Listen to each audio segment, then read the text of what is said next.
ஒரு ஊரில் ஒரு சிறிய மாமரக் கிளை இருந்தது. பெரிய மரங்கள் எல்லாம் அதை பார்த்து சிரித்தன. "அட், நீ இன்னும் பயிராயிருக்கே, எப்பதான் பழம் கொடுக்கப் போறே?" என்ற பெரிய வால்மரம். "நீயா சுத்தி இருக்கிற எல்லாருக்கும் மாதிரி பெருசா வளரப் போறது?"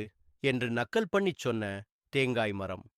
அந்த சிறிய மாமரம் கொஞ்சம் சோகமாக இருந்தாலும் அதனோட நம்பிக்கை மட்டும் குறையல.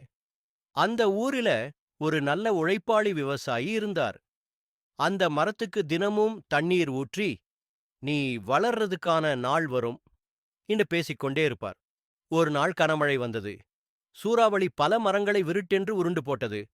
ஆனால் அந்த சிறிய மாமரக் கிளை மட்டும் மடியலாம் என்று நெளிந்து நின்றது. விழவில்ல. நாள்கள் கழிந்தது. ஒரு நாள் அந்த கிளையில் அழகான மாம்பழங்கள் பூத்தது. ஊரே வந்துச்சு. குழந்தைகள் ஓடி வந்து, "வாவ்! இந்த மாமரம் ரொம்ப சின்னதா இருந்தாலும் ரொம்ப ருசியான பழம் தருது"ன்னு சொல்லி சந்தோஷமா பழங்கள சாப்பிட்டாங்க. விவசாயி முகத்தில் பெருமை. "நீ சிறிய மரமா இருந்தாலும் பெரிய உள்ளத்துக்காரி நீதான்"னார். யாரும் சிறியதாக இருப்பதை வைத்து கேலி செய்யக்கூடாது. சிறியவர்கள் கூட பெரிய காரியங்களை செய்ய முடியும்.